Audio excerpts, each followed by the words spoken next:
My mother called me on a Tuesday afternoon to tell me she needed $40,000 by the end of the month. Not asked. Told, Daniel's in trouble again, she said. Like that explained everything, like it always had. I did not argue. I did not cry. I did not even open my mouth to remind her that I had already given more than I could count over the years, quietly, without a single thank you. I simply set the phone down on my desk, picked up my other line, and called my attorney. What my mother did not know was that the house she had lived in for 11 years, the colonial on Birchwood Lane with the white shutters and the oak tree she loved, had been in my name since September of 2016. She had signed the papers herself. She just never bothered to read them. Before I continue, tell me where you're watching from in the comments below. And hit like and subscribe if you have ever been treated like the family's backup plan. The one they called only when they needed something. Because this is the story of the day I finally answered. I grew up in a house that had two sets of rules. There was one set for Daniel and one set for me. Daniel's rules were simple. Show up when you felt like it, apologize when you got caught, and trust that mom would smooth everything over before dinner got cold.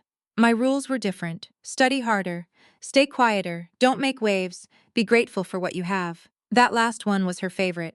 She said it so often I used to mouth the words along with her from across the room, and she never once noticed. We lived in Greenwich, Connecticut, in a house my grandfather built the year my mother was born. 4 bedrooms, a wide front porch, white shutters that needed repainting every 3 years. My grandfather, Edward Arthur Whitfield, had been a civil engineer who turned a modest contracting business into something that mattered, commercial properties across Fairfield County, a small portfolio of residential rentals, and the house on Birchwood Lane that he considered the only thing he'd ever built purely for love. He used to sit with me on that porch on Sunday mornings with his coffee and tell me that a person's name on a document meant something. That paper outlasted memory. That paper outlasted arguments and feelings, and the stories families told themselves in the dark. I was 12 when he started teaching me to read contracts. I was 19 when he told me he wanted me to go to law school. Not Daniel. Me.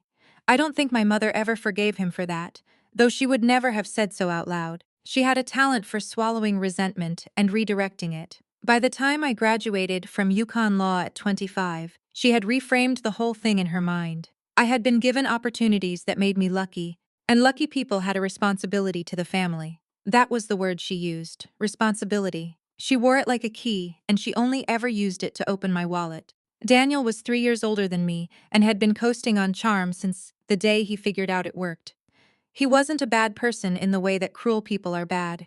He was bad the way a slow leak is bad. You don't notice the damage until the floor caves in. He had tried 3 businesses in 10 years, a sports bar that lasted 14 months, a landscaping company he dissolved after 1 summer, a consulting arrangement with a friend that no one in the family could ever quite explain. In between, there were the card games, poker nights that started casual and got serious, online platforms he thought he was beating, a trip to Foxwoods that became a habit. Mom knew. She always knew. She just decided that knowing and acting were 2 different things, and she was only comfortable with one of them. By the time I was 30, I had quietly paid off 2 of Daniel's credit cards, covered 3 months of his rent, when the landscaping company folded, and wired $1,200 to a number. My mother texted me at 11 on a Wednesday night with no explanation beyond. For your brother, please. I did all of it without being asked twice. I did it because I had been trained to read the silence in her voice as an emergency, and I did not yet understand that some silences are manufactured. I was also, by that point, a licensed real estate attorney with my own practice in a 2-room office on Mason Street. I handled property transfers, estate planning, trust documents, and closings. I was good at it. I was precise, and I was thorough, and I had a reputation among the older families in Fairfield County for being the kind of attorney who read every line before she let anyone pick up a pen. My mother thought I reviewed contracts for other people. She did not know I had been reviewing hers for years. In 2015, my grandfather called me into his study on a Saturday afternoon and closed the door. He was 79 and moving slowly by then, but his mind was the same instrument it had always been, clean and exact. He told me he had been thinking about the house, about what would happen to it after he was gone. He had watched his own siblings fight over their parents' property for 6 years, and he said it was the ugliest thing he had ever seen people do to each other. He did not want that for Birchwood Lane. He told me he wanted to transfer the property to me directly, through a properly structured gift arrangement that would sidestep probate and reduce the estate tax exposure. He had already spoken to his accountant. It was legal, it was clean, and it was what he wanted. But he needed my mother to sign a document acknowledging the transfer and relinquishing any future claim. I told him she would never agree. He smiled at me over his coffee cup and said she would agree if she thought she was doing him a favor. He was right. He sat with her the following Sunday, explained it as an administrative formality to protect the family from estate complications, and she signed without reading past the second paragraph. I was not in the room. I was sitting in my car in the driveway, listening to the radio, waiting. When he came out 40 minutes later, he handed me the folder. Paper outlasts memory, he said. He passed away 14 months later, in November of 2017. The house transferred without dispute. The estate closed cleanly. My mother moved into the master bedroom and started referring to Birchwood Lane as my house within the year, and I let her, because my grandfather had also taught me that there was a difference between what was true and what needed to be said out loud. I paid the property taxes every January. I handled the insurance renewals. I arranged the plumber when the pipes froze in 20, and the roofer when 3 shingles came off after a storm in 2022. My mother thanked the plumber. She thanked the roofer. She never asked who had paid the invoices, and I never told her, not until she called me on that Tuesday afternoon and told me, not asked, told that I owed her $40,000 for a debt I had no part in creating. For a brother who had never once thanked me for anything, in a house that had been mine for 8 years. That was when I opened my desk drawer, pulled out the Birchwood Lane folder, and began to read. The Thanksgiving table at Birchwood Lane sat 12, when all the leaves were in. My mother had a system for it that hadn't changed in 20 years. Good china on the right side of the placemat, water glass at 11 o'clock, cloth napkins folded into something she'd seen in a magazine, and practiced until it looked effortless. She spent 3 days cooking and 1 day arranging, and by the time guests arrived, she had the particular energy of a woman who wanted everyone to understand how much she had done without ever having to say it directly. That year, there were 9 of us. My mother at the head, Daniel and his girlfriend Becca at the far end, Becca looking slightly dazed the way she always did at family events, like she was still deciding whether to stay. My Aunt Patricia and her husband Lou from Westport. My cousin Greta, who was 22 and studying nursing, and had the good sense to keep her phone under the table. And my mother's brother, Thomas, Uncle Thomas, who had done well in commercial real estate, and wore that fact the way some men wore watches, always visible, occasionally referenced. I had driven up from the city that morning. I brought the wine, a Bordeaux I knew my mother wouldn't open, because she'd say it was too nice for every day and then never find an occasion nice enough. I set it on the sideboard and helped carry dishes and answered the same 4 questions about my practice that I answered every holiday. Yes, still on Mason Street. Yes, busy. No, not seeing anyone seriously. Yes, I'm happy, Mom. We sat down at 2. For the first hour it was fine. The turkey was good. Lou told a story about a fishing trip that went long, but nobody stopped him. Greta asked me about a lease agreement she'd seen her landlord try to change, and I walked her through it quietly while my mother refilled bread baskets and monitored the table the way she always did. Not participating so much as curating, Daniel was in good spirits. He usually was when he hadn't yet asked for anything. The shift came between the main course and dessert, in that loose window when people are full, and the wine has been going for 2 hours, and guards come down. My mother stood up to clear plates, then didn't. She set the stack back down, smoothed her napkin, and looked at me from the other end of the table, with an expression I recognized immediately because I had been reading it my entire life. It was the expression that meant something had already been decided. I've been meaning to bring something up, she said. While everyone's here, I set my fork down. Daniel is in a difficult situation. She said it the way a news anchor says something terrible, measured, prepared, as if the information were separate from her. He has a debt that needs to be resolved before the end of the year. $40,000. The table went quiet in that specific way that means everyone heard and no one wants to have heard. It's a financial matter, she continued, smoothing her napkin again. And as family, we help each other. Sydney has done well. She has a practice. She has stability. She looked at me directly now. It's the responsible thing, sweetheart. You know that. Becca was studying the centerpiece. Lou had put his fork down. Uncle Thomas was looking at me with an expression I couldn't fully read. Not uncomfortable exactly, but attentive, like a man watching a negotiation he expected to be settled quickly. Daniel didn't look at me at all. That was the tell. Daniel always looked at you when he wanted something. He had a way of leaning forward and making eye contact that felt like warmth, but was actually just technique. The fact that he was staring at his plate meant he already knew this was coming. He had sent her in first. I picked up my wine glass. I took one sip. I set it back down. "We can talk about this another time," I said. "I think now is a good time," my mother said. "We're all here. It's better to handle things together as a family, Mom." Just the one word. Flat and clear. 40,000 isn't unreasonable for someone in your position, Sydney. Your grandfather wanted us to take care of each other. That was always the understanding. And there it was. She had invoked him. She did that sometimes. Pulled my grandfather out, like a card she'd been keeping in her sleeve, as if she had access to what he would have wanted that I didn't. As if she hadn't signed a document in his living room 8 years ago without reading past the second paragraph. I felt something settle in my chest. Not anger. Something quieter than that. Something that had been waiting a long time to stop pretending it wasn't there. I put my napkin on the table. I pushed my chair back. I stood up. "Excuse me," I said. "Sydney, I'll help clear the dishes when I come back." I walked through the kitchen and out the side door onto the porch. The November air hit me immediately, sharp and clean, and I stood there for a moment with my hand on the railing, looking out at the oak tree my grandfather had planted the year my mother was born. The one she called her favorite. The one that stood in a yard that had been mine for 8 years. I didn't cry. I want to be clear about that, because people always expect that part of the story, the moment where it all becomes too much and breaks open. It didn't break. Something closed instead. Something that had been left slightly ajar for 32 years, finally quietly clicked shut. I took my phone out of my coat pocket and opened my contacts. I scrolled to the name Marcus Webb. Marcus was my attorney. Not my colleague, my personal attorney, the one I had retained 3 years earlier specifically to handle matters where I could not be both the lawyer and the client. He was meticulous, and he was unflappable, and he had a gift for letters that said enormous things in very few words.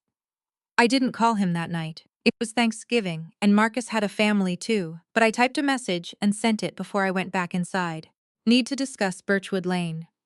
Available Monday."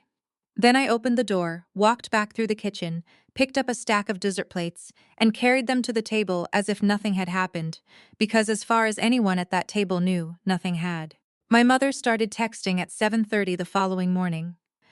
I was on my second cup of coffee, standing at the window of my apartment in the West Village, watching the street below fill up with the particular Friday after Thanksgiving crowd. People walking slower than usual, carrying bags, looking like they hadn't fully decided to be awake yet. I had slept well, which surprised me. I had expected to lie there, running the dinner conversation, through my mind, the way I usually did after family events, picking at it, reordering it, looking for the thing I should have said. Instead, I had slept 7 hours straight and woken up with the quiet clarity of someone who has finally made a decision. The first text said, "I hope you thought about what we discussed." The second, 4 minutes later, "Daniel is counting on the family." The third, "Your grandfather would not have wanted this kind of division." I read all three standing at the window. Then I turned my phone face down on the counter and went to shower. I want to explain something about the weeks that followed, because it matters for understanding what came next. I did not go quiet because I was hurt. I did not go quiet because I was afraid of my mother or uncertain about what she'd asked or still turning it over in my mind, trying to find a way to say yes. I went quiet because I was working. There is a version of silence that is retreat, and there is a version that is preparation, and they look identical from the outside. My mother had spent 32 years, assuming every silence of mine was the first kind. She had never once considered the second. Monday morning, I drove to Marcus Webb's office on Summer Street in Stamford. He had a corner office on the fourth floor with a view of the parking structure next door and a desk so organized it looked like a prop. Marcus was 54, trim, with reading glasses he wore on a chain around his neck and a habit of letting long pauses sit in the room without filling them. He was the kind of lawyer who made opposing counsel nervous, not by being aggressive, but by being completely unnervingly still. I laid out everything. The Thanksgiving dinner, the $40,000 demand. The way she had framed it in front of the family as an established obligation rather than a request. I told him about the years before, the credit cards, the rent, the 11 p.m. wire transfers. I told him about my grandfather, about the conversation in the study in 2015, about the document my mother had signed in September of 2016 without reading it carefully. Marcus listened without interrupting. When I finished, he took his glasses off the chain and put them on, which meant he was thinking. "You want me to pull the Birchwood title record," he said. "It wasn't a question. I want you to confirm everything is exactly as I remember it," I said. "And then I want to talk about options." He had the title search back to me by Wednesday afternoon. I read it at my desk on Mason Street with the door closed and the blinds half drawn, the way I read anything I need to absorb rather than just process. Sydney Ann Foster, grantee.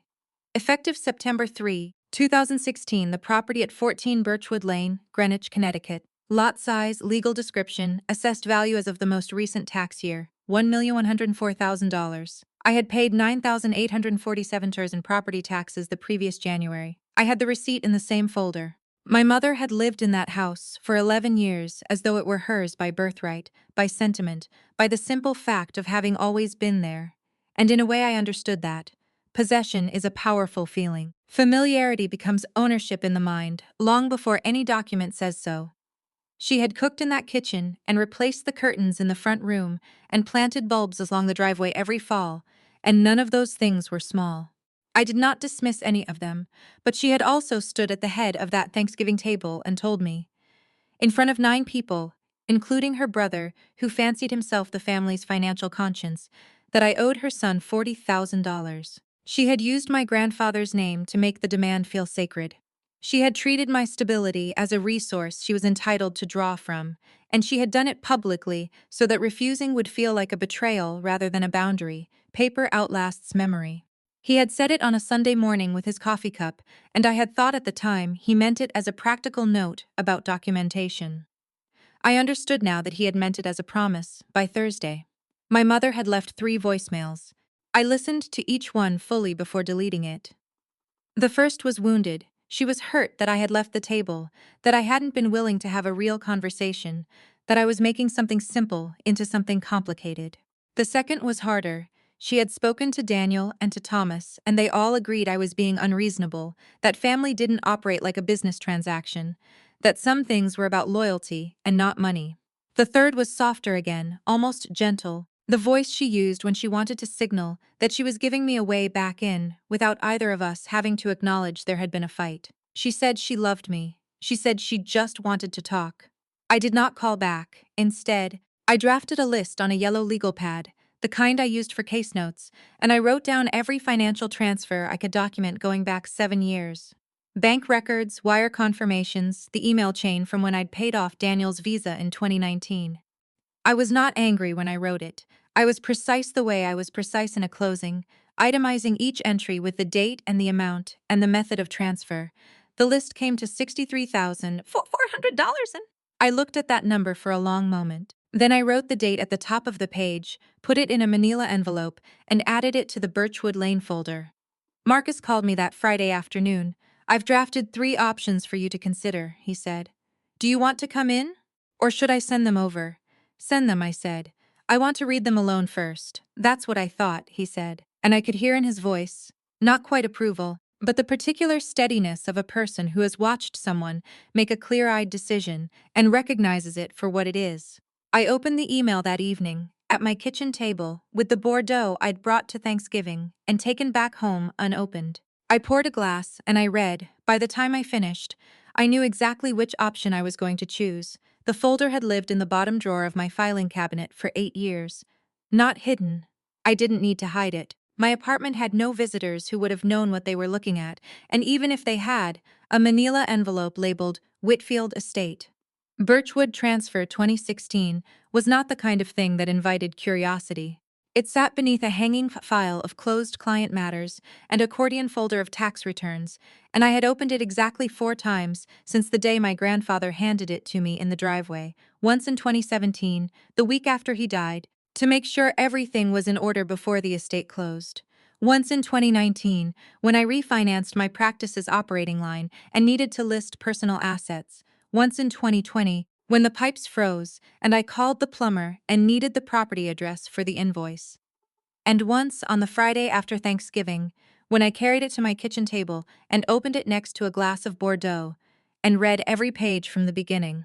The document itself was 11 pages, standard gift deed structure, drafted by my grandfather's estate attorney, a methodical man named Gerald Poole, who had since retired to Vermont and whose work I had always respected for its clarity, no ambiguity, no conditional language, no carve-outs or reversionary clauses that might give someone a foothold to contest it.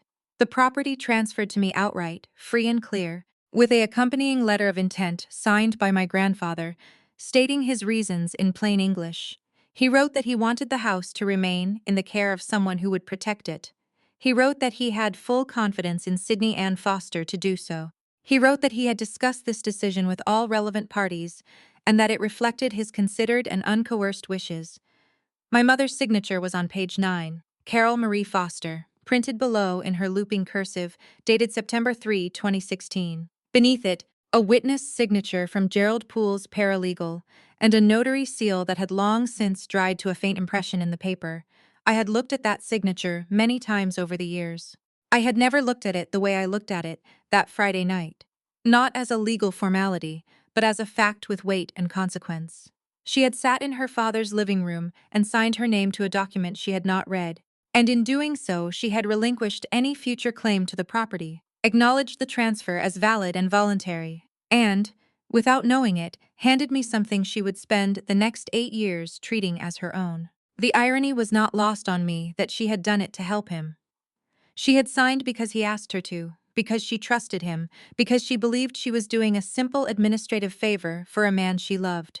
My grandfather had not manipulated her. He had simply understood that she would not read what she signed, and he had made sure that what she signed was true and complete and properly witnessed. Paper outlasts memory. I set the deed aside and looked at the second document in the folder. The one I had almost forgotten about until Marcus's email reminded me it existed.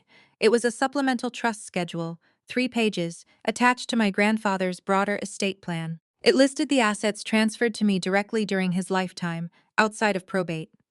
The Birchwood property was item 1. Item 2 was a joint brokerage account he had moved into my name in 2014, which had since grown to something I did not discuss at family dinners. Item 3 was a small commercial rental property in Norwalk that generated quiet, steady income every month, and that my mother had never known existed. I had not hidden any of this. I had simply never announced it. There is a difference, though I recognize it can look like the same thing from the outside. What I understood, reading through the folder that night, was that my mother had made a catastrophic miscalculation.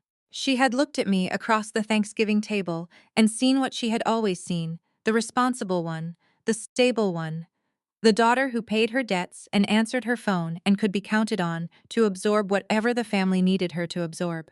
She had not seen the folder. She had not seen the deed.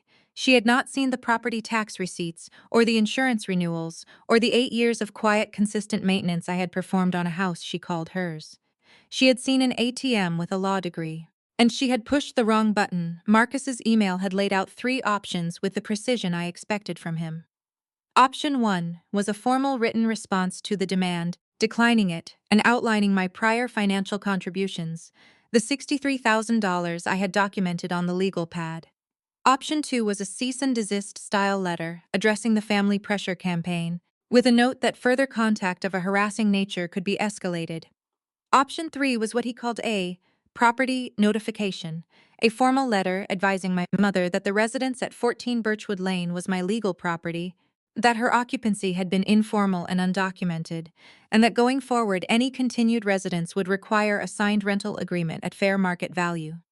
He noted, without editorializing, that Greenwich fair market rent for a 4-bedroom colonial in that condition currently ran between $4,200 and $4,800 per month.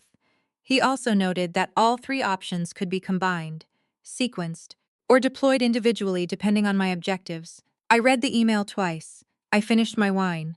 I rinsed the glass and set it in the rack to dry. Then I opened my laptop and typed a reply to Marcus. Proceed with option 3. Draft the property notification first. I want to review it before anything is sent. Also prepare a standard residential's lease agreement at fair market rate. Let's use $4,400 per month as the figure. And attach a summary of the 2016 transfer document in case she needs to be reminded of what she signed. I closed the laptop at 10:47. I slept 8 hours. In the morning, I went for a run along the Hudson and stopped at the bakery on Bleecker for a coffee and an almond croissant, and I sat at the window counter and watched the Saturday street come to life, and felt, for the first time in as long as I could remember, completely unburdened. Not happy exactly. Not triumphant. Just clear. The way the air feels after a long rain when everything that had been sitting in it has finally come down. She came to my office on a Wednesday. I know it was Wednesday because I had a closing scheduled at 2 o'clock. A young couple buying their first home in Cos Cob. Nervous and excited in the way first-time buyers always are, bringing their own pens as if the ones I provided might not be trustworthy. I had been looking forward to it. Closings like that were the part of my practice that still felt genuinely good, uncomplicated by the other things the law could be used for. My mother arrived at 11:40. I heard her before I saw her. My assistant, a careful and unflappable woman named Diane, who had worked with me for 4 years and handled difficult situations with the energy of someone diffusing minor explosives, knocked twice on my office door and opened it with the particular expression she reserved for things she wanted to warn me about without saying them out loud. "Your mother is here," Diane said. "She doesn't have an appointment." "I know," I said. Diane paused, choosing her word, animated. "Give me 2 minutes and then send her in." I closed the Cos Cob file and put it in the desk drawer. I straightened the items on my desk, the notepad, the pen cup, the small framed photo of my grandfather that I kept in the corner facing me. I folded my hands on the desk surface and waited. My mother came through the door like weather. She was dressed well, the way she always was when she wanted to be taken seriously. A camel-colored coat she'd had for years, pearl earrings, lipstick. Her hair was done. She had prepared for this. I noted all of it the way I noted the details in a deposition, neutrally. "For the record, you haven't returned a single call," she said, before she had fully crossed the threshold. "Please sit down, Mom. I drove 40 minutes. I know." "Please sit down." She sat. She set her purse on the chair beside her and straightened her coat and looked at me across the desk with an expression that mixed genuine hurt with something harder underneath it. The frustration of a person whose usual tools have stopped working and who isn't yet sure why. Diane appeared in the doorway. "Can I get anyone coffee?" Tea, please," I said. "Mom?" "Nothing." Then, a beat later, "Tea is fine, thank you." Diane disappeared. My mother looked at the photo of my grandfather in the corner of my desk and then looked away from it, which told me she had noticed it and didn't want me to see that she had. "You're making this into something it doesn't need to be," she said. Her voice was lower now, the performance of the entrance gone. This was the version that was harder to sit across from.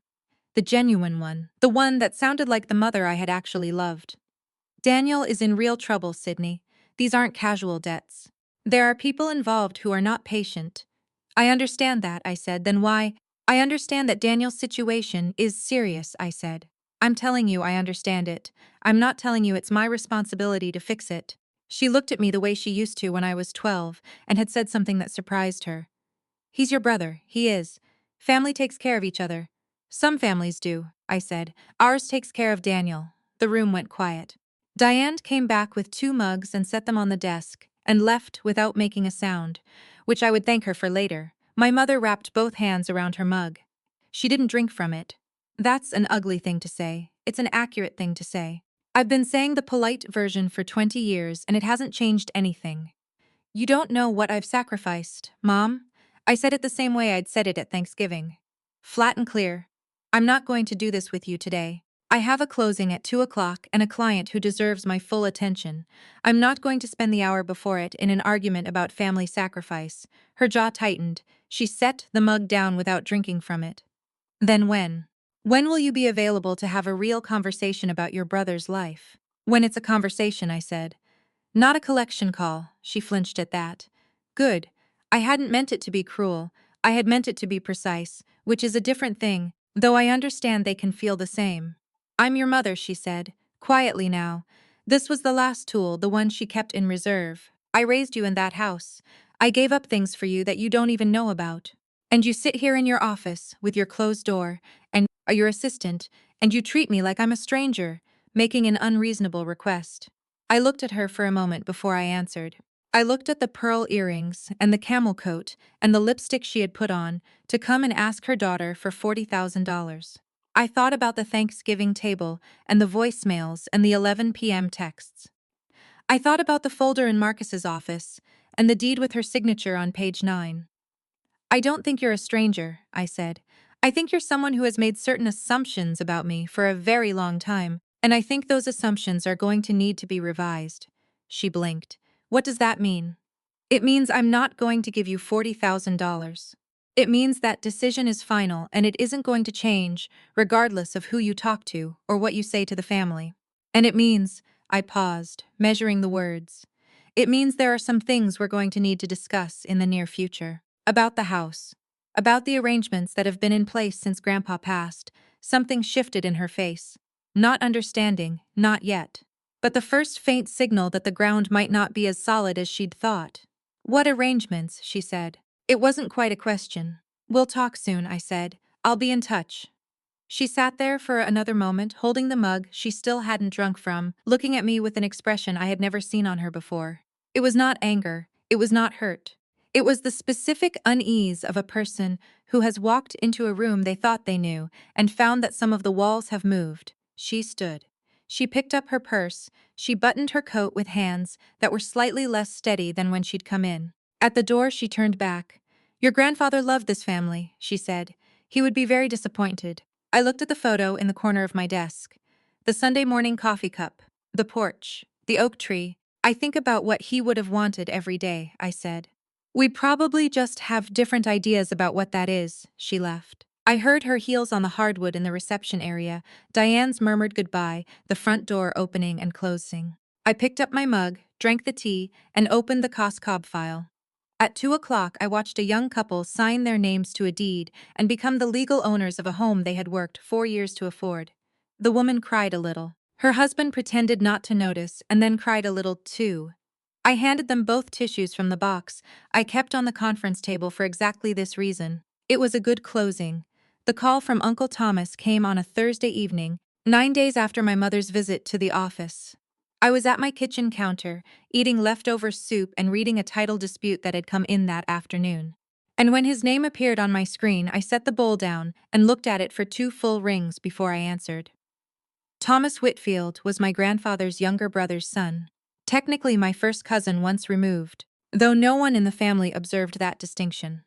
He was 61, semi-retired from a commercial real estate brokerage he'd built in Fairfield County over 30 years, and he had the particular authority that comes not from being the loudest person in a room, but from being the one everyone assumes was keeping score. He had been at Thanksgiving. He had watched my mother make the demand and watched me stand up and leave the table. And he had said nothing either way, which at the time I had read as neutrality. I was revising that reading now. Sydney, he said when I picked up. Warm, measured, the voice of a man who had negotiated a great many things and approached every conversation as though it were a transaction waiting to be structured. I hope I'm not interrupting. Not at all, I said. I've been meaning to call. I had a long conversation with your mother last week. A pause that was not quite long enough to be uncomfortable. She's very distressed, I know she is. She feels like you've withdrawn from the family at a moment when Daniel genuinely needs support. I carried my bowl to the sink and rinsed it. Thomas, I respect you. So I'm going to be straightforward with you rather than polite. My mother came to my office and asked me to give her $40,000 for Daniel's gambling debts. I declined. That's the full extent of what's happened, a brief silence. She described it as a family loan. A temporary arrangement. She described it at Thanksgiving as my responsibility, I said. Those are different things, Sydney. His tone shifted, not harder, but more direct, the negotiation moving into its second phase. I've known you since you were 4 years old. I know you're not an unreasonable person. I also know your grandfather wanted this family to hold together. He said that to me more than once. He said a lot of things to a lot of people, I said. I'm sure he did want the family to hold together. I also know he was a precise man who put what actually mattered into writing. Another pause. Longer this time. I let it sit. The way Marcus had taught me to let silences sit. Not filling them, not softening them, just letting them be what they were. What does that mean? Thomas asked. It means I'm handling things, I said. And I'd encourage you not to take a side in this based on one conversation with my mother, because I think you'd find, if you had fuller information, that the picture is more complicated than she's presented it. He was quiet for a moment.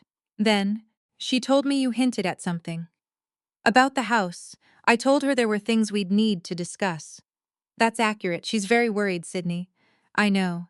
Is there something about the house that the family should know? When there's something to communicate officially, I said, I'll communicate it officially. Through the appropriate channels, he didn't push further after that. We exchanged a few more careful sentences. He asked about my practice. I asked about his retirement plans. We were cordial in the way of two people who both understood that the real conversation had just ended and we were now performing its conclusion. When we hung up, I stood at the kitchen window for a minute, looking at the lights across the street, and thinking about what my mother had set in motion. She had recruited Thomas. That meant she was escalating, which meant she was scared, which meant the visit to my office had shaken her more than she'd shown when she left. Good. What came next came faster than I expected. 3 days after Thomas's call, my cousin Greta sent me a text that said simply, "Heads up, Aunt Carol has been telling people you're withholding Grandpa's money from the family. Just thought you should know." "I don't believe it, BDW, I replied. "Thank you. You're right not to." Then, on a Tuesday morning, I opened my email to find a message from an address I didn't recognize. A Gmail account with Daniel's middle name in the handle, which told me everything I needed to know about who had set it up. The subject line said Family Matter, Important. The body was 3 paragraphs of language that had clearly been drafted with help, possibly Thomas's, possibly a friend of Daniel's who thought he understood how legal correspondence worked. It alleged that my grandfather's estate had not been fully and transparently distributed. It alleged that assets existed which the family had not been informed of. It alleged that as a blood relative and intended beneficiary, Daniel Foster reserved the right to seek legal clarity on the disposition of said assets. It was not a valid legal document. It was not a coherent legal argument. It was the kind of letter that gets written when someone is frightened and has convinced themselves that aggression reads as strength. But it was also, I noted with a quiet satisfaction I kept entirely to myself, exactly what Marcus had been waiting for. I forwarded it to him within 4 minutes of reading it. His response came back in under an hour. "This is helpful. It establishes intent and puts their position in writing. I'll incorporate it. Draft of the property notification will be ready for your review by Friday." I read that email twice, and then closed my laptop and went back to work. In the meantime, my mother's campaign continued. She called Aunt Patricia, who called me with the cautious energy of someone who had been asked to do something she wasn't comfortable doing. Patricia was a genuinely decent person who loved her sister and also knew her well enough to be suspicious of single-source narratives. She said, carefully, that Carol seemed very upset and that she hoped things could be resolved. I told her I hoped so too and that I was handling it responsibly, and Patricia, to her credit, accepted that and did not push. I had lunch with Marcus on a Thursday at a quiet Italian place on Bedford Street in Stamford, where the tables were far enough apart that you could speak normally without being overheard. He walked me through the draft over the pasta course, pulling out a clean copy with his changes marked in the margin in his small, exact handwriting. The letter was 4 paragraphs. It was written on my firm's letterhead, signed by Marcus as my counsel, addressed to Carol Marie Foster, at 14 Birchwood Lane, Greenwich, CT 06830. It was not unkind. I had asked him specifically for that, not cruel, not punitive in tone, simply clear. It informed her that the property at the above address was owned by Sydney Ann Fosters as a result of a properly executed gift deed dated September 3, 2016, recorded with the Town of Greenwich Land Records Office. It informed her that her current occupancy of the property was informal and had never been formalized by any lease or rental agreement. It informed her that, going forward, continued occupancy would require execution of a standard residential lease agreement, a copy of which was enclosed, at a monthly rental rate of $4,400. It gave her 30 days to respond, enclosed with the letter, a full copy of the 2016 deed, including page 9 with her signature. I read it through twice. I made 2 small edits to the 3rd paragraph, word choices that were technically fine but sounded slightly colder than I wanted. I handed it back to Marcus with the changes noted. "Send it," I said. He nodded once and slid the document back into its folder. Certified mail, return receipt, and regular mail as backup. Already planned, he said. We finished lunch. I had the tiramisu because it was good and because I had not done anything wrong, and I was not going to perform guilt about a decision that was legally sound, factually grounded, and long overdue. On the drive back to Mason Street, I thought about my mother opening a certified letter at the kitchen table in the house on Birchwood Lane. I thought about the white shutters and the oak tree and the china she set out every Thanksgiving with the water glass at 11 o'clock. I thought about her turning to page 9 and seeing her own handwriting. I did not feel triumphant. I felt the way you feel at the end of a long case that was always going to end this way. Not surprised, not relieved exactly, just finished. The work had been done, the document had been filed. What happened next was up to her. But I had learned, over the course of 8 years of watching my mother operate, that she rarely did the reasonable thing when the dramatic thing was still available. I was right about that. The certified letter was delivered on a Friday morning at 10:17, according to the tracking notification that arrived in my inbox while I was on a call with a title company in Bridgeport. By noon, my phone had 11 missed calls. I listened to all 11 voicemails in order, the way I read contracts, beginning to end, without skipping, without letting my reaction to one section color how I received the next. The first 3 were my mother. The initial one was so compressed with shock that it barely qualified as language. My name, repeated. And then a sound I couldn't categorize, and then the line going dead. The second was longer. She had found her voice by then, and she used it. She said the letter was a mistake, that Marcus had gotten something wrong, that the document she had signed in 2015. She said 2015, not 2016, which told me she still hadn't read what she was holding carefully enough to get the date right, was not what I was claiming it was. That her father had told her it was an administrative formality, that she had never in her life agreed to give away her home. The third voicemail was quieter and worse than the other 2. She was crying. Not performed crying, not the kind she used as punctuation in arguments. The real kind, the kind that doesn't know it's being recorded. I sat with that one for a moment after it ended, then I moved to voicemail 4, Daniel. His voice was tight in the way it got when he was trying to sound in control of something he wasn't in control of. He said I was out of my mind. He said whatever I thought I was doing, I needed to stop it immediately. He said Mom was devastated, and that this was not how family handled things, and that if I wanted to talk like adults he was available, but if I was going to keep hiding behind lawyers, then he didn't know what to say to me. He said Grandpa would be ashamed. I noted that both he and my mother had now invoked my grandfather in the same direction, which was interesting given that my grandfather was the one who had drafted the document they were both currently holding. Voicemails 5 and 6 were Thomas. He had dropped the warmth entirely. His voice was the voice of a man who had been given information he found embarrassing, which meant my mother had called him before she'd finished reading the letter, which meant she had told him her version before she'd fully absorbed what the letter actually said. He said this was not the way the Whitfield family conducted itself. He said my grandfather had trusted all of us to behave with integrity. He said he expected a call back by end of day. Voicemails 7 through 9 were numbers I didn't recognize.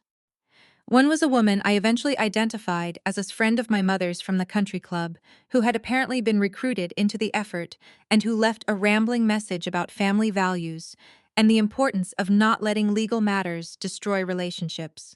The other 2 were silent, someone calling and then not speaking, which had Daniel's energy all over it. Voicemail 10 was Aunt Patricia. She sounded exhausted. She said she didn't fully understand what was happening, but that Carol had called her very upset, and she just wanted to make sure I was okay. And that whatever was going on, she hoped we could find a way through it. I made a mental note to call Patricia back personally, not through Marcus. She deserved that. Voicemail 11 was my mother again. This one was different from the first 3. She had read the letter. All of it, including page 9. I could tell, because the tone had changed entirely. The shock was gone, replaced by something colder and more frightened. And frightened was the most dangerous version of my mother, because it was the version that stopped calculating and started swinging. She said she was going to contest the deed. She said she was going to get her own attorney. She said the signature had been obtained under false pretenses because her father had told her it was a formality, and that was fraud, and she was going to prove it. I set my phone down on the kitchen counter. I poured a glass of water and drank half of it standing at the sink. Then I picked up my phone and called Marcus. I heard, he said, which meant she had also called his office. Are you somewhere you can talk? Yes. Her fraud argument won't hold, he said, with the flat certainty of a man who had already run the analysis before I called. Unilateral mistake is not fraud. She signed a document prepared by a licensed estate attorney who was acting on behalf of the grantor. There was no misrepresentation by you or by your grandfather. He told her it was an administrative formality, because that is, in fact, what a deed transfer is. The description was accurate. Her failure to read the document is not grounds for rescission. I know, I said. She'll need to find an attorney who will tell her the same thing, which may take a few weeks and some money she doesn't currently have. Has she retained anyone? Not as of this morning. She called my office directly, which she's allowed to do, and Pam took a message and told her I represent you and cannot speak to her about this matter. She was not pleased, I could imagine. What's our next step? We wait, Marcus said. The letter gave her 30 days to respond. Let the clock run. If she retains counsel, we'll deal with counsel. If she doesn't respond, we send the follow-up I've already drafted. In the meantime, a pause.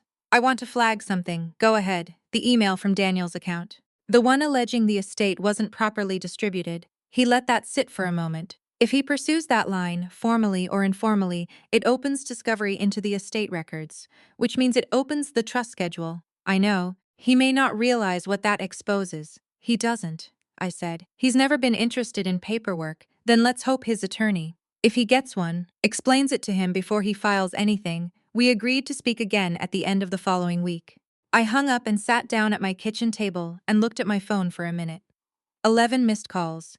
2 of my family members threatening legal action over a document they had not read, in a house they did not own, while a debt collector was presumably trying to locate Daniel at an address that was on file with me as the property owner.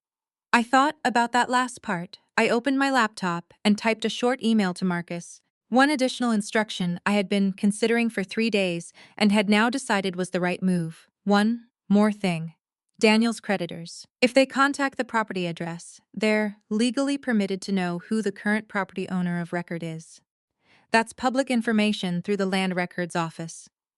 I'm not suggesting we do anything improper. I'm noting that we don't need to go out of our way to make it harder for them to find it. His reply came back in 12 minutes. Understood. Already noted in the file. The land records are publicly searchable.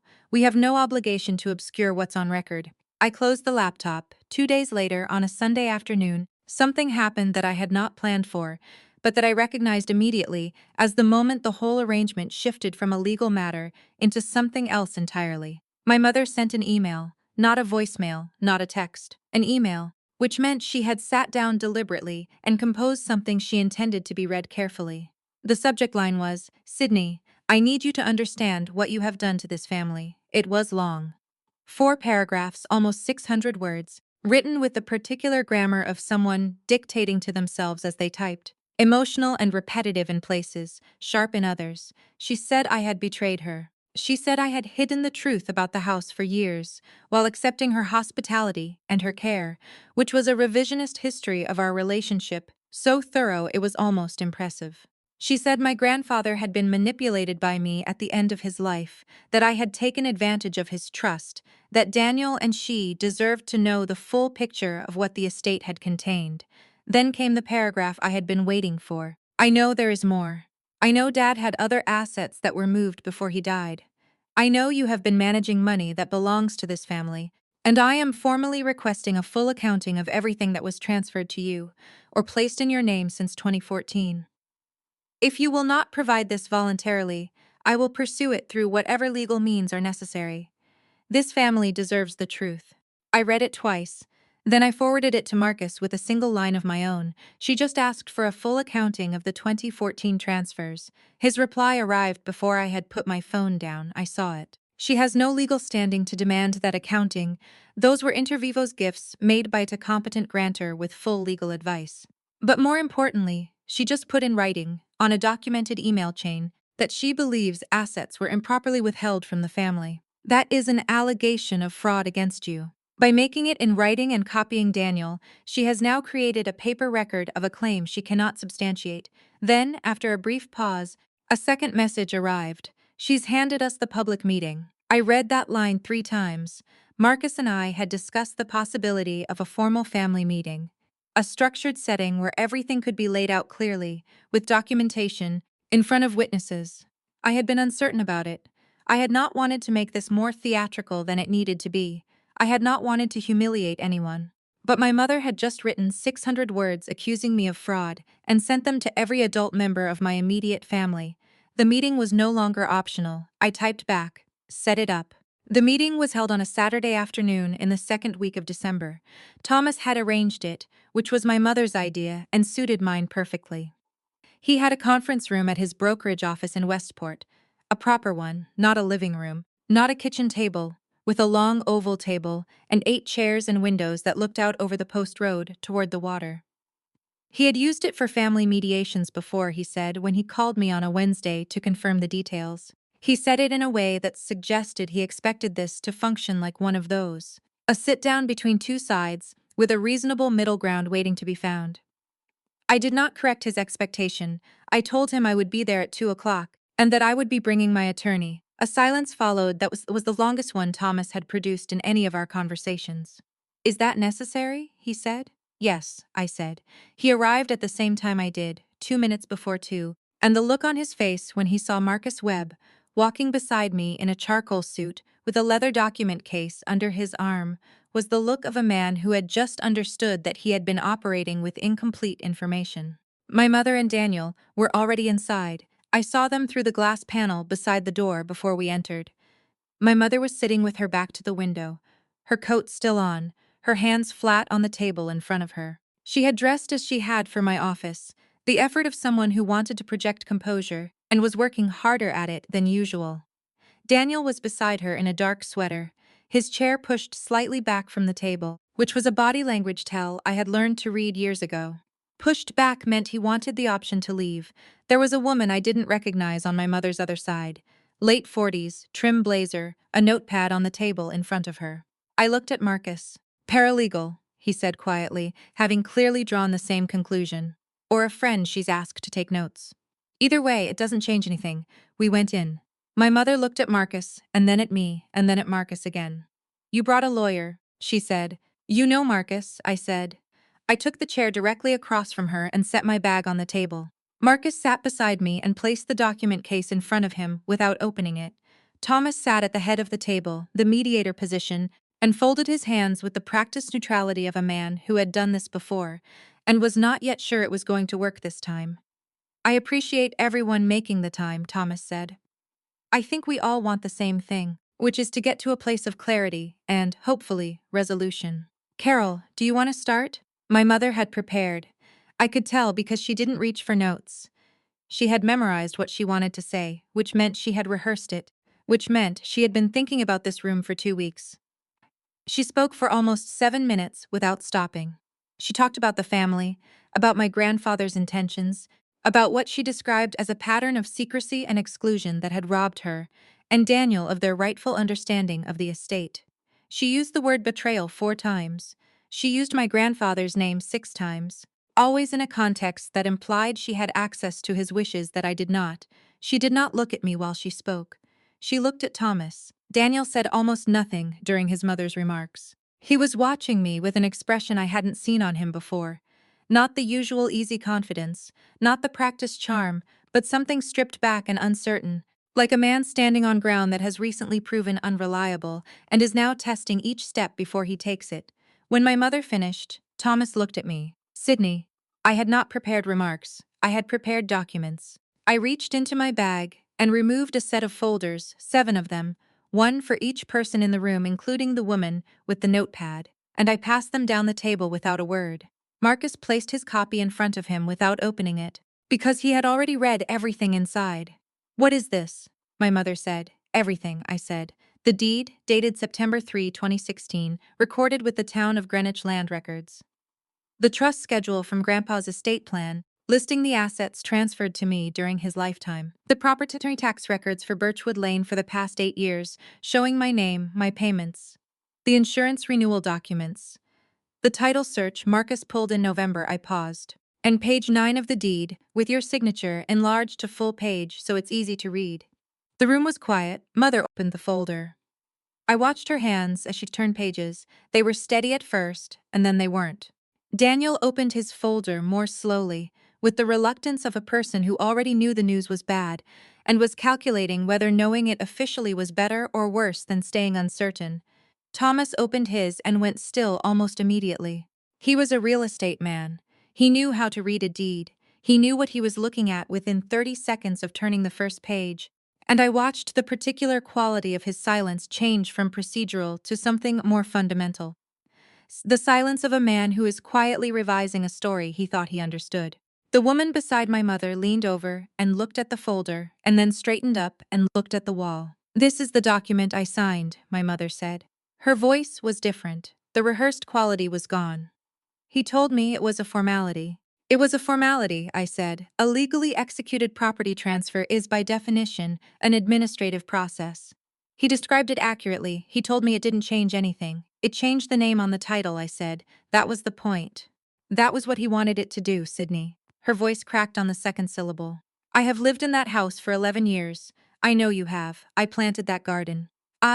She stopped, pressed her lips together. "Mom, it was Daniel." He was still looking at the folder, at the page with her signature enlarged, at her handwriting reproduced in crisp black ink. His voice was very quiet. "Did you know about any of this?" "Of course not," she said. "Because—" He stopped. Started again. "Because Thomas said you'd told him Sydney was hiding estate money." "But this looks like Grandpa set it up himself." Thomas looked up from his folder. His expression had completed its journey from mediation ready to something I could only describe as carefully neutral. The face of a man who understood he had been given a one-sided account and was now recalibrating. "Edward set this up," Thomas said. "Not a question." "In 2015 and 2016, Marcus said, speaking for the first time since we'd sat down. His voice was even and unhurried.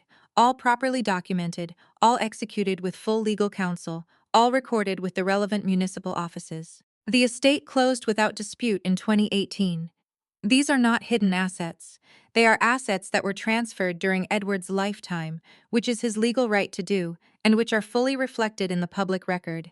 "The email my mother sent," Daniel said slowly, still looking at the folder. "The one about fraud." "No fraud occurred," Marcus said. "Your grandfather made gifts to your sister during his lifetime. That is not fraud. It is estate planning." Daniel put the folder down. He sat back in his chair, further back than before. He looked at the table surface for a long moment, and I watched something move through him that I hadn't expected to see.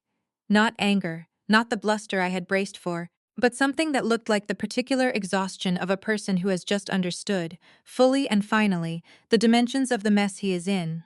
He looked up at me.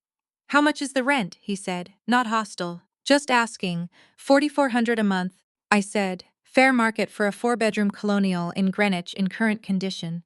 He nodded once, very slowly, as if filing that information in a place he would think about later. My mother had not spoken since Thomas's question.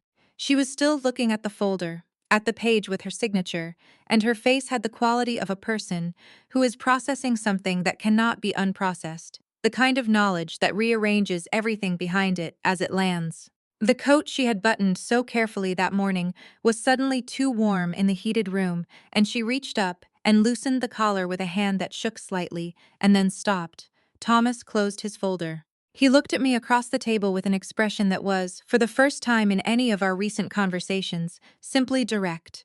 No mediation posture, no negotiation warmth. Just a man looking at a situation clearly.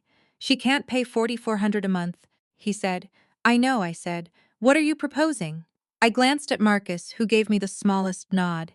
"I'm not proposing anything today," I said. "Today was about making sure everyone in this room had the same information. What happens next is a separate conversation, and I'm willing to have it." I looked at my mother. "When you're ready. On your terms.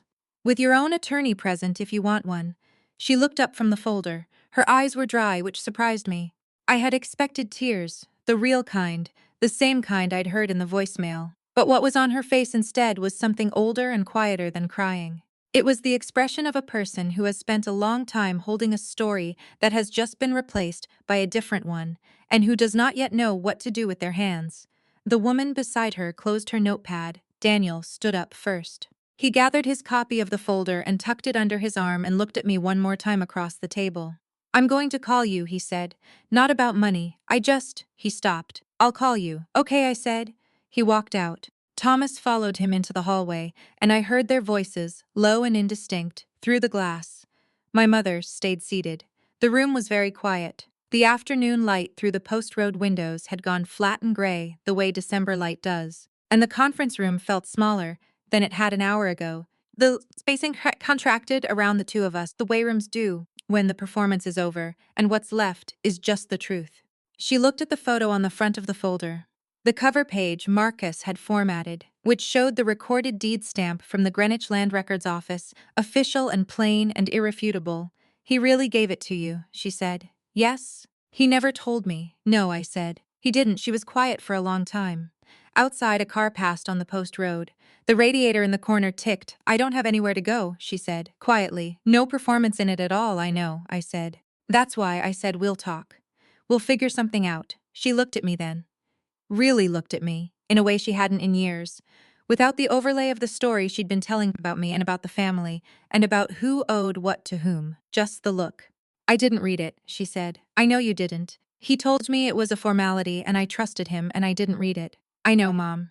She nodded once, very slowly, and looked back down at the table. Marcus gathered his documents beside me, unhurried, giving the moment the space it needed. He was good at that. I did not reach across the table. I did not say it was going to be okay, because I didn't know yet what okay was going to look like, and I had spent 32 years saying things were okay when they weren't. But I stayed in my chair, in the December light, and I let her sit with what she now knew. That was the most honest thing I could offer her. For the first time in a very long time, it felt like enough. The call from Daniel's creditor came on a Monday morning, 3 days after the Westport meeting. I was at my desk on Mason Street reviewing an easement dispute when my cell phone rang with a number I didn't recognize, a 213 area code, Fairfield County, which narrowed it down. I answered on the third ring. The man on the other end identified himself as a representative from a collections firm in Bridgeport. His name was Gary. He was professional, unhurried, with the measured cadence of someone who made calls like this all day and had learned that tone was the only variable he could control. He said he was attempting to locate a Daniel James Foster in connection with an outstanding debt obligation. He said he had a Birchwood Lane address on file. He asked if I could confirm whether that was a current address for the individual. I told him I was the property owner of record at 14 Birchwood Lane. I told him Daniel Foster did not reside there and, to my knowledge, had not resided there at any point. I told him that if his firm needed to verify the property ownership, the Greenwich Land Records Office maintained a publicly searchable database, and I was happy to provide the address of that office. Gary thanked me. He was very polite about it. I hung up and went back to the easement dispute. What I did not do, and I want to be precise about this, because precision matters, was volunteer Daniel's actual address. I did not help the collections firm find him. I simply declined to let them use my property as a forwarding address for a debt he had accumulated over years of choices I had not made and could not be responsible for. The distinction is a clean one, legally and morally, and I felt comfortable with it. What happened after that was Daniel's own doing, as it had always been. By the end of that week, I had received confirmation from Marcus that a second collections firm, a different one, larger, with a legal division, had filed a formal claim against Daniel for $38,400, the debt my mother had tried to transfer to me at the Thanksgiving table. A third creditor, smaller, had sent a demand letter to an address Daniel had listed on a lease agreement 2 years prior, a studio apartment in Stamford he had vacated without notice. The landlord of that studio had, in the intervening period, filed a separate claim for unpaid rent. I learned all of this not because I was tracking it, but because Daniel called me on a Thursday evening and told me himself. The call was not what I had expected. I had steeled myself for anger, for the bluster of the Thanksgiving table or the tight control of the voicemail, but what I got instead was neither. He sounded tired. Not the performative tiredness of a man looking for sympathy, but the real kind, the voice of someone who has been carrying something heavy for a long time and has finally stopped pretending the weight isn't there. He said he had spoken to a financial counselor. He said the total debt was just over $51,000 across 4 creditors. He said he had been trying to manage it himself for 2 years and had made it worse every time he tried. I listened without interrupting. He said he wasn't calling to ask me for money. He said he understood, now, that that wasn't how it worked, and that it had never been how it should have worked. He said he'd been thinking about what he had put me through. Not just the $40,000 demand, but before that, all the times before that, and that he didn't have a good explanation for any of it, except that he had grown up knowing someone would fix it and had never had to learn to fix things himself. That was the most honest thing Daniel had ever said to me. I sat with it for a moment before I responded. I hear you, I said. I'm not asking you to forgive me tonight, he said. I wanted you to know I understand it now. What it cost you. What it cost you to be the one who always. He stopped. Started again. I'm going to handle this myself. I signed up for a debt consolidation program yesterday. It's going to take 3 years, but I'm going to do it. Okay, I said. Okay, he said. We stayed on the line for another few seconds without speaking, which was more honest than most of the conversations would sit in Hayden 30 years. Then he said, Is Mom going to be all right? I looked out my apartment window at the lights across the street. I think so, I said. We're working on it. We were in fact working on it 2 days after the Westport meeting. My mother had retained an attorney of her own. A general practice lawyer in Greenwich named Howard Fenn, who I knew by reputation as a careful and reasonable man. Howard had called Marcus within 48 hours, and they had spoken for 20 minutes. And when Marcus called me to debrief, he said it had been the most efficient conversation he'd had all month. He read the deed, Marcus said. He knows what he has to work with. Which is nothing, I said. Which is a client who signed a valid legal document and didn't read it, Marcus said. He's not going to pursue the fraud claim. He told me directly. I had known he wouldn't. But hearing it said plainly was still a relief. Not because I had been afraid of a fraud allegation that had no legal foundation, but because it meant my mother had received honest counsel. That mattered to me. I did not want her to spend money she didn't have pursuing an argument she couldn't win. Howard had also conveyed, on her behalf, that she wanted to find a path that didn't require her to leave Birchwood Lane immediately. She was 61. She had lived there for 11 years. She had nowhere to go in the short term and limited income, a small pension from a part-time administrative job she'd left 5 years ago, and a Social Security benefit that wouldn't begin for another 4 years. I had already thought about this. I had thought about it since the morning after Thanksgiving, when I had run along the Hudson and sat at the bakery on Bleecker with my coffee and my almond croissant, and thought about what kind of person I wanted to be on the other side of all of this. My grandfather had given me the house because he trusted me to protect it. He had not given it to me to use as a weapon. He had not given it to me so I could put my 61-year-old mother on the street in December. He had given it to me because he understood something about the future that she had not, and because he believed I would know what to do with it when the time came. I called Howard Fenn directly. Marcus was on the call with me. I proposed a license to occupy, a formal legal arrangement, not a lease, that would allow my mother to remain at Birchwood Lane at a nominal monthly payment of $800 to cover a portion of the property taxes and maintenance costs. The arrangement would be reviewed annually. It would be documented properly, signed by both parties, and recorded. It would make clear, in writing, that the property was mine and that her occupancy was a formal arrangement and not an assumption of ownership. Howard was quiet for a moment, then he said, That's a generous offer. It's a fair one, I said. I'll present it to her today. She accepted within 24 hours. The signing was not ceremonial. Howard brought the documents to Birchwood Lane on a Thursday afternoon, and my mother signed at the kitchen table, and Marcus sent me a scan of the executed agreement that evening. I looked at it for a moment, her signature again, in the same looping cursive, on the same line below my name, and then I filed it in the Birchwood Lane folder behind the deed and closed the drawer. The collapse, when it came, was not dramatic in the way I had imagined it might be. There was no single scene, no public unraveling, no moment where my mother stood in a room full of people and fell apart. What happened instead was quieter, and in some ways harder to watch, the slow deflation of a narrative she had built over decades, the air going out of it room by room until what was left was just the structure, bare and honest and smaller than it had seemed. She called me on a Sunday evening 2 weeks after the signing. She did not apologize. I had not expected her to, not yet. Perhaps not for a long time. Apology requires a kind of reckoning that doesn't happen in 2 weeks. But she called, and she asked how I was, and she told me the furnace had been making a noise she didn't recognize, and asked if I knew a good HVAC technician. I gave her the number of the man I'd been using for 3 years. She said thank you. We stayed on the line for a few minutes talking about nothing particular. The weather, a show she was watching, a neighbor's dog that kept getting into her garden. Small things. The texture of a relationship finding its new shape. I did not know yet what that shape would be. I suspected it would take years. I suspected there were conversations still ahead of us that would be difficult and necessary and long overdue. But we were on the phone on a Sunday evening, speaking like two people who were choosing to stay in each other's lives, and that was something. Before she hung up, she said, "He always believed in you, you know." "Your grandfather, I know," I said. More than any of us understood, I think. I looked at the photo on my desk. The coffee cup, the porch, the Sunday morning light. He understood some things early, I said. "That's all," she said goodnight. I said goodnight. After I hung up, I sat at my kitchen table for a while, in the quiet of the apartment, not reading, not working, just sitting.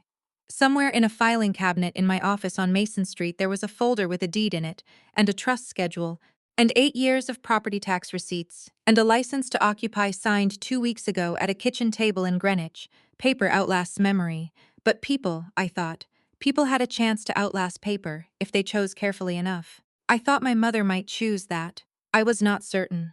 But I thought she might, and somewhere in the drawer of a desk in a brokerage office in Westport, I suspected Thomas Whitfield was having a very quiet rethink of several assumptions he had carried into a conference room on a December Saturday and left behind when he walked out. I did not feel sorry for him. I felt something more useful than sorry. I felt clear. 14 months later, I sold the Norwalk property. It had been generating quiet income for 6 years. A small commercial rental, 2 units, a florist on the ground floor, and a tax preparation office above it. Both tenants reliable and long-standing. My grandfather had bought it in 2009 for $212,000. The market in Norwalk had moved considerably since then, and when the offer came in, at $470,000, I sat with it for 2 days, and then called Marcus and told him to proceed.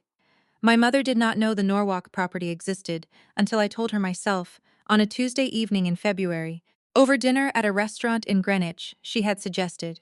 A quiet Italian place she liked, red checkered tablecloths, the kind of place that had been there long enough to stop trying to impress anyone.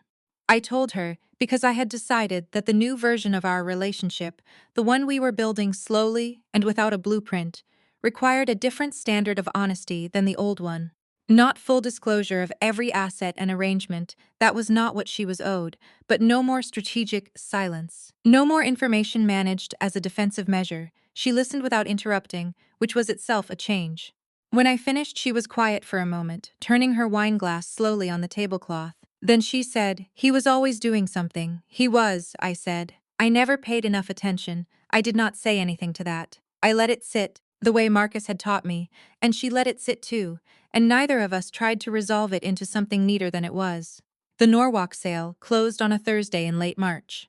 I wired a portion of the proceeds to a fund I had been thinking about for over a year, the Edward Arthur Whitfield Foundation for Legal Education, a small scholarship program I established through the Connecticut Bar Foundation to support first-generation law students in Fairfield County.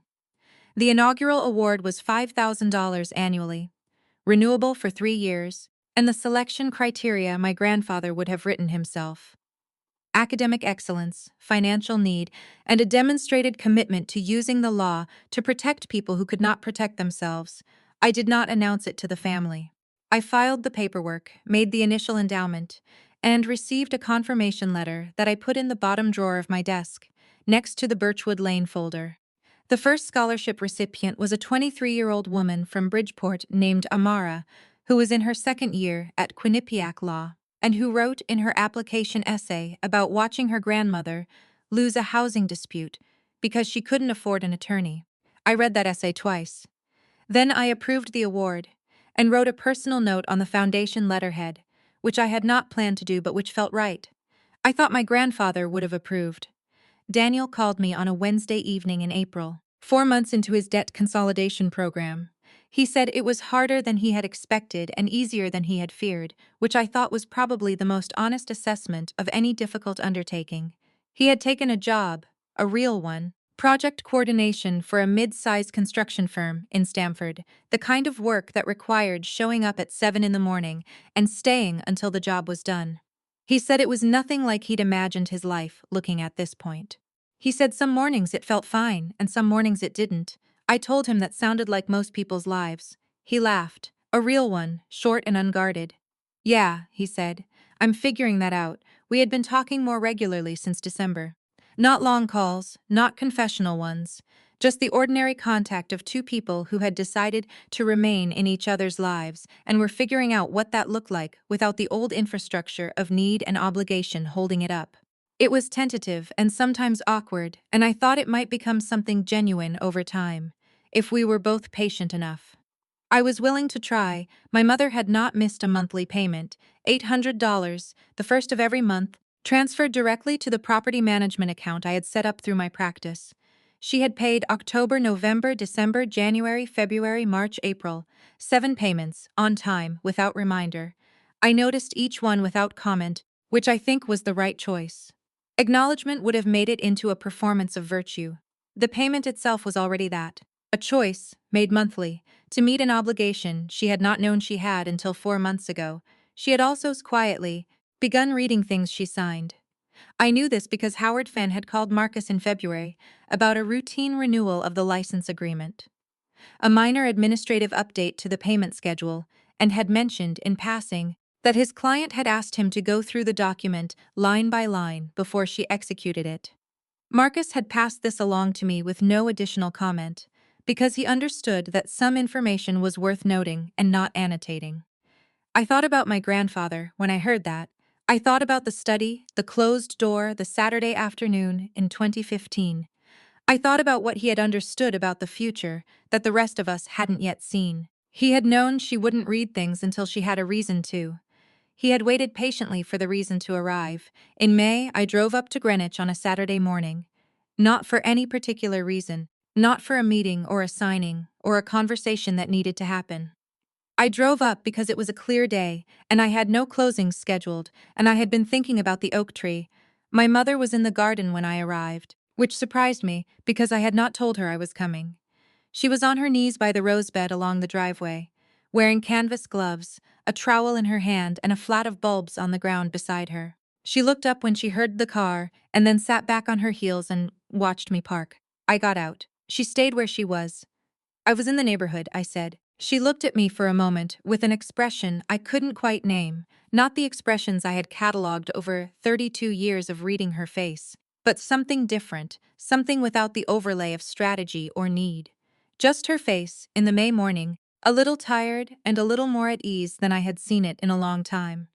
There's coffee, she said. I went inside and poured 2 cups and brought them out to the porch.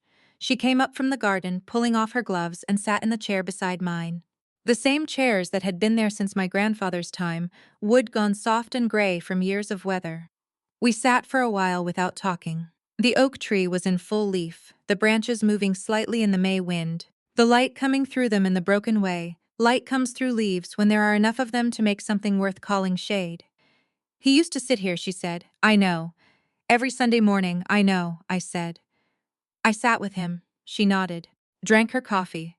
I know you did, she said. I was jealous of that when you were small.